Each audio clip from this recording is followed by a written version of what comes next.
Stop sandiwara soal KPK.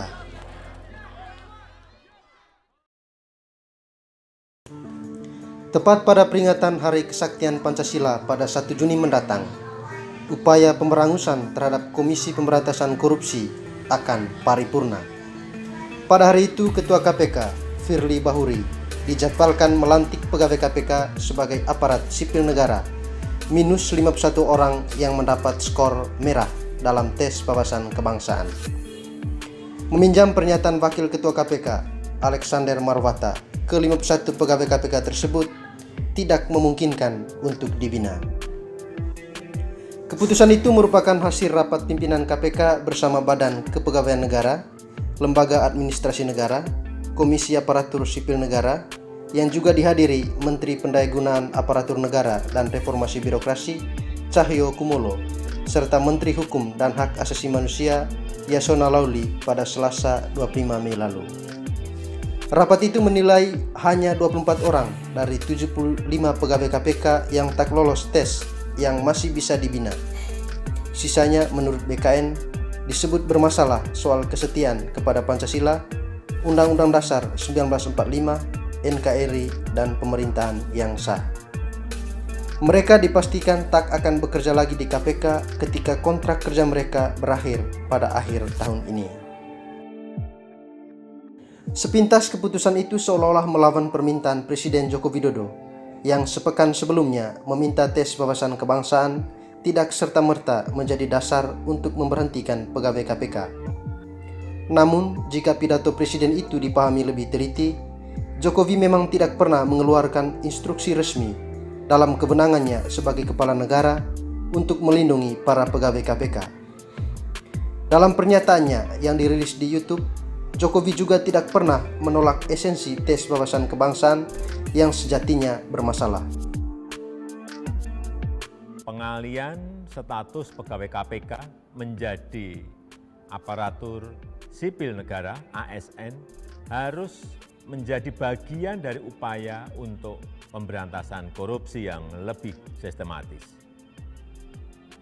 Hasil tes wawasan kebangsaan terhadap pegawai KPK hendaknya menjadi masukan untuk langkah-langkah perbaikan KPK, baik terhadap individu-individu maupun institusi KPK, dan tidak serta-merta dijadikan dasar untuk memberhentikan 75 pegawai KPK yang dinyatakan tidak lolos tes.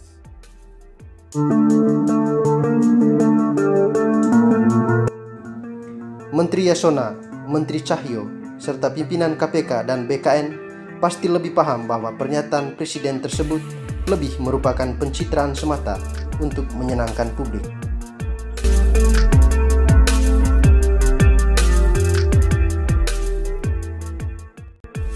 Dengan berakhirnya era KPK seperti yang sebelumnya kita kenal, sekaranglah saat yang tepat untuk menghentikan semua dusta dan sandiwara.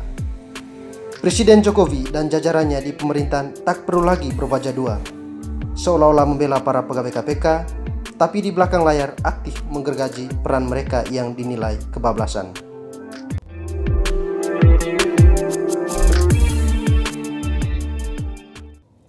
Sepak terjang KPK mengendus korupsi sampai ke pintu-pintu penguasa memang pasti berbenturan dengan kepentingan elit. Dengan KPK baru yang kini tunduk sepenuhnya di bawah pemerintah, upaya lama untuk mengontrol arah gerakan pemberantasan korupsi, terutama di bidang penindakan, sudah tercapai. Para politikus di Senayan dan para pendengung di media sosial juga tak perlu lagi menyebarkan kabar kibul tentang elemen-elemen radikal di dalam KPK. Upaya mereka untuk menyingkirkan para penyidik yang kerap menangani kasus-kasus besar sudah membuahkan hasil. Di antara mereka yang disingkirkan, memang ada penyidik yang sedang menangani perkara korupsi yang melibatkan bekas Menteri Kelautan dan Perikanan Edi Prabowo, bekas Menteri Sosial Juliari Batubara, dan bekas Sekretaris Mahkamah Agung Nur Hadi.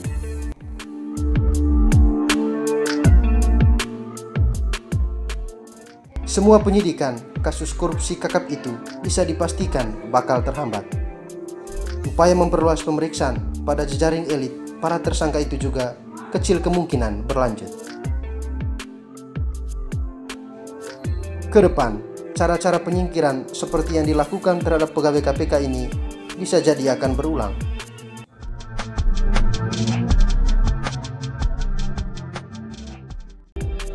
Kepala Staf Kepresiden Muldoko sudah mengakui bahwa tes wawasan kebangsaan sudah diterapkan juga di lembaga dan kementerian lainnya. Para pegawai yang kritis dan tidak disukai oleh pimpinan bisa dengan mudah akan dipecat dengan tes dan dalil-dalil yang tak masuk akal. Mereka yang mencoba mengusik kekuasaan akan disaring dan dikeluarkan, persis seperti model penelitian khusus alias litsus di era Orde Baru.